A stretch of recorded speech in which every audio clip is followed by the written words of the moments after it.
INSL, അതായത് IPCക്ക് പകരമായി നിലവിൽ വന്ന ഭാരതീയ ന്യായ സംഹിതയിൽ ആകെ എത്ര അധ്യായങ്ങളുണ്ട് എന്ന് ചോദിച്ചാൽ 20 അധ്യായങ്ങളുണ്ട്. 20 അധ്യായം. പിഴയെപ്പറ്റി പരാമർശിച്ചിരിക്കുന്നു, കമ്മ്യൂണിറ്റി സർവീസ്, അതായത് പൊതുസേവനത്തെപ്പറ്റി, അതും ശിക്ഷയും. പിന്നീട് വധശിക്ഷയെ പറ്റിയും ഏത് കോടതി? സെഷൻസ്.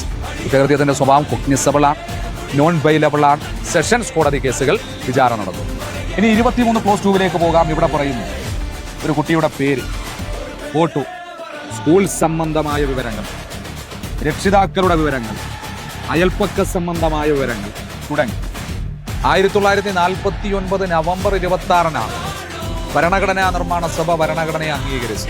അത് ദിയ ബിനു എന്ന് പറയുന്ന വ്യക്തിയാണ്. ദിയ ബിനു ആണ് നമ്മുടെ രാജ്യത്തെ ഏറ്റവും, അതായത് പ്രായം കുറഞ്ഞ നഗരസഭാ ചെയർപേഴ്സൺ. രാജേന്ദ്ര വിശ്വനാഥ ലേഖർ. എത്രാമത്തെ ഗവർണർ അദ്ദേഹം കേരളത്തിന്റെ?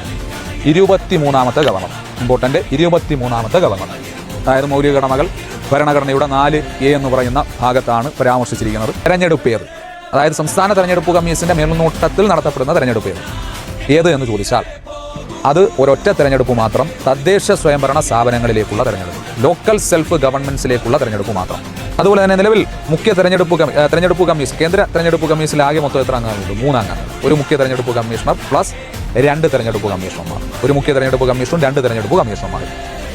മിനി കോൺസ്റ്റിറ്റ്യൂഷൻ അല്ലെങ്കിൽ ചെറു ഭരണഘടന എന്നറിയപ്പെടുന്ന ഭേദഗതി, അതായത് മിനി കോൺസ്റ്റിറ്റ്യൂഷൻ അല്ലെങ്കിൽ ചെറു ഭരണഘടന എന്നറിയപ്പെടുന്ന ഭേദഗതി ഏത്? അത് 42ാം ഭരണഘടനാ ഭേദഗതിയാണ്. ഇതൊക്കെയും പരീക്ഷകൾക്ക് ചോദിച്ചിട്ടുണ്ട്. ഇവിടെ എണ്ണം ചോദിച്ചാൽ 11 മൗലിക കർത്തവ്യങ്ങളാണ് നിലവിലുള്ളത്. അതായത് 4ാമത്തെ മൗലികാവകാശം മതസ്വാതന്ത്ര്യത്തിനുള്ള അവകാശം.